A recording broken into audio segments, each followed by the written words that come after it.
Over these mountains is Iran, a regime that has succeeded in cutting many of its people off from the outside world.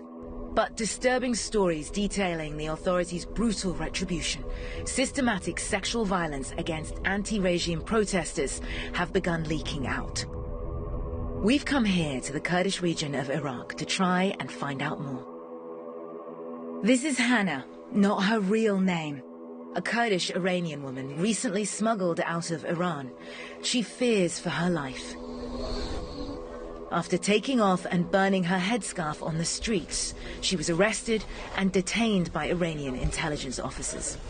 They choose the women who were pretty and suited their appetite. Then the officer would take one of them from the cell to a smaller, private room. They would sexually assault them there. Hannah isn't only an eyewitness, she also was violated. I feel shy talking about this. You can still see what the policeman did. Look here, on my neck. It's purplish. That is why I'm covering it. He forced himself on me. Then a fight broke out with another protester, drawing away Hannah's attacker. Hannah and others could hear screams, and they believe a woman was raped in an interrogation room. Hannah sketched out the police station as she remembers it. She estimates 70 to 80 men and women were together in a main hall that accessed 4 private interrogation rooms. It was in these interrogation rooms, she says, that she was assaulted and others were raped. CNN was able to locate the police station through Hannah's description, eyewitness corroboration, and geolocation using key landmarks. It's in the Islamabad neighborhood of Urmia. Based on this testimony and speaking to a number of sources, a pattern of repression comes into focus. Police centers used as filtration points, moving protesters from one location to another. Often families left not knowing where their loved ones are held.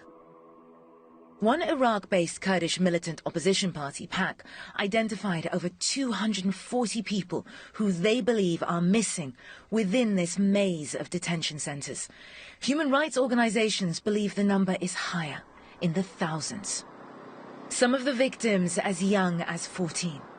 Many are men supporting female protesters, their punishment as severe as the women's. They brought 4 men over who'd been beaten, screaming intensely in another cell, and one of the men who was tortured was sent to the waiting room where I was. I asked him what all that screaming was about. He said they are raping the men. Based on witness testimony, CNN traced the location to an Iranian army intelligence headquarters. Voiced here by a translator, a 17-year-old boy sent CNN a voice note following his imprisonment. We are withholding his name and location for his safety.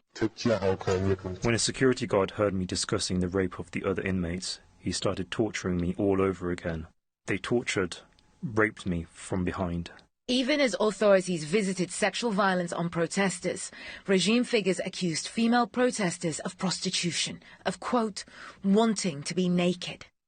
Of the incidents of sexual violence against protesters inside Iranian detention facilities, most occurred in the Kurdish majority areas to the west of Iran, home to a historically oppressed minority.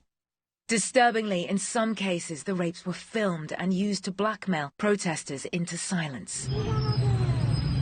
There has been a real escalation, where female protesters are, as you can see here, being openly assaulted, often sexually.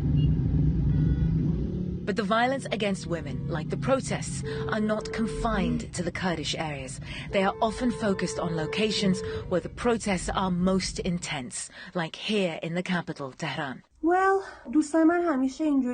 of these stories is Armita Abbasi's, a typical 20-year-old on social media, sharing her love of animals and music. In social media posts appearing under her name, Abbasi, like many young women in Iran, criticized the regime openly after the protests began. Unlike most